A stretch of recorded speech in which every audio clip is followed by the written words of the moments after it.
नुकत्याच संपन्न झालेल्या विधान परिषद निवडणुकीत भारतीय जनता पक्षाने घवघवीत यश संपादन करत 5 जागा जिंकल्याने तसेच शिवसेना पक्षात मोठा भूकंप झाल्याचा आनंद सिन्नर तालुका भाजपाने फटाक्याची आतिषबाजी करत मिठाई वाटप करून लवकरच राज्यात पुन्हा एकदा भाजपा सरकार स्थापन करणार असल्याचा दावा करत आनंदोत्सव साजरा केला।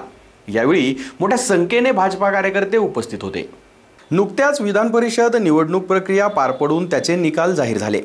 त्यात भाजपाने 5 जागांवर विजय मिळवला। त्यामुळे त्याचा आनंद साजरा करण्यासाठी सिन्नर तालुका भाजपाचे कार्यकर्ते, भाजपाचे प्रभारी जयंत आव्हाड व तालुका अध्यक्ष भाऊसाहेब शिंदे यांच्या नेतृत्वाखाली शहरातील छत्रपती शिवाजी महाराज चौकात एकत्र येऊन फटाक्यांची आतिषबाजी करत छत्रपती शिवराय यांच्या पुतळ्यास पुष्पहार अर्पण करून विविध घोषणांनी परिसर दणाणून सोडण्यात आला व एकमेकांना मिठाईचे वाटप करत आनंदोत्सव साजरा करण्यात आला।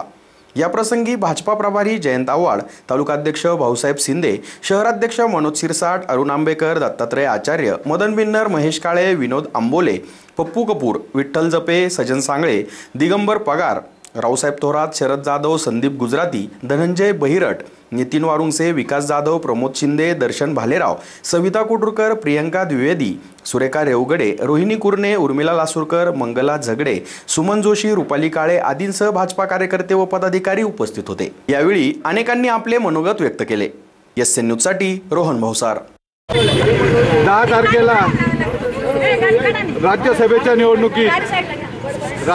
निवडणुकीत आपल्या महाराष्ट्राचे विरोधी पक्षनेते माननीय देवेंद्रजी फडणवीस साहेब यांनी पहिला चमत्कार केला। तो 10 तारखेला राज्यसभेच्या निवडणुकीत, पण तो चमत्कार नव्हता, तर ती एक स्ट्रॅटेजी होती आणि त्या स्ट्रॅटेजीमुळे भारतीय जनता पार्टीचा तिसरा उमेदवार हा मतं कमी असताना बी चांगल्या मतांनी निवडून आला।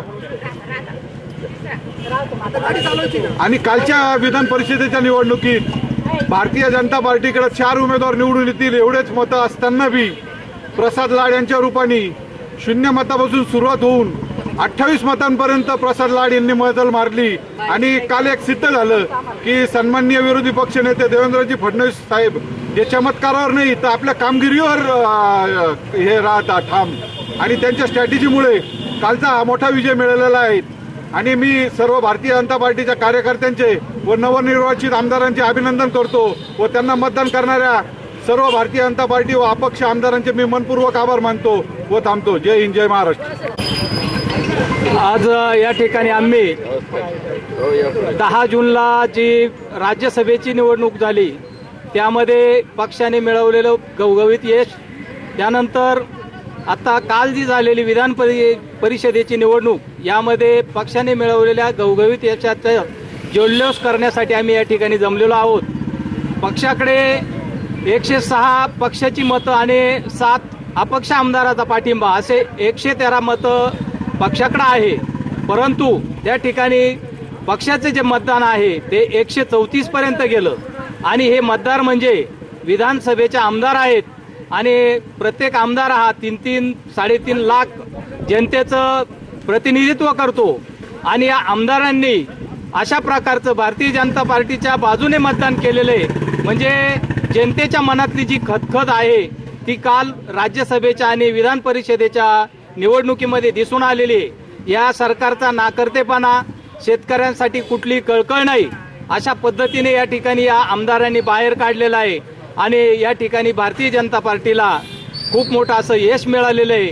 त्या जल्लोषासाठी आम्ही जमलेलो आहे आणि सिन्नर तालुका भारतीय जनता पार्टीचं या सर्व आमदारांचं आम्ही अभिनंदन करतोय। गेल्या 10 तारखेला आणि आज काल परत 20 तारखेला असा जो दणदणीत विजय हा भारतीय जनता पार्टीच्या उमेदवारांना मिळाला आहे हे न भूतो न भविष्यती होतं। कारण दोन्ही वेळेला मतदार हे पूर्ण नव्हते आमदारांचे, तरी देखील एक सुपर सिक्सर असा देवेंद्रजींनी त्यांच्या कार्यातून दाखवलेला आहे। आणि भारतीय जनता पार्टीचे 5ही उमेदवार कालच्या निवडणुकीत निवडून आलेले आहेत। भारतीय जनता पार्टी ही योग्य दिशेने आणि योग्य कार्य करत आहे, हाच याच्यातून संदेश सगळ्या जनतेला जातो। आणि परत जे आत्ताचं सरकार आहे याचा जो भोंगळ कारभार आहे तो याच्यातनं सिद्ध होतो की हे सरकार योग्य पद्धतीने कार्य करत नाही आहे। आणि आता हे जे सगळे निवडून आलेले उमेदवार आहेत या सर्वांचं आम्ही सिन्नर भारतीय जनता पार्टी आणि महिला उद्योग आघाडीच्या वतीने मी अभिनंदन करते। देवेंद्रजी, चंद्रकांत दादा पाटील यांचं देखील मी खूप खूप अभिनंदन करते। जय हिंद, जय महाराष्ट्र। जी निवडणूक झाली काल देवेंद्र फडणवीस साहेबांचं जे यश आहे, जसे सुप्रियाताई सुळे म्हटल्या होत्या तर एक काय करील पण एकाने काय केलं हे दाखवून दिलं आणि एक हा काय करतो याची किंमत तुम्ही करू नका, तुम्हाला याची किंमत मोजावी लागली। आमचे हे 5 आमदार निवडून आले त्यांना मी धन्यवाद देते आणि आम्ही पुढील वाटचालीस घोडदौड करू आणि अजून इथून पुढे यशाची पायरी आमची चालू झालेली आहे। आम्ही कधी हार मानणार नाही। त्याच्यामुळे देवेंद्र फडणवीस तुम आगे बढ़ो, हम तुम्हारे साथ है। काल विधान परिषदेची जी निवडणूक झाली त्याच्यामध्ये 5ही उमेदवारांनी चांगल्या प्रकारे यश मिळवलं आणि विजय मिळवला। त्याच्याबद्दल मी भारतीय जनता पार्टीचे रोहिणी राहुल कुर्णे युवा मोर्चाच्या तर्फे त्यांना 5ही उमेदवारांना खूप खूप शुभेच्छा देते।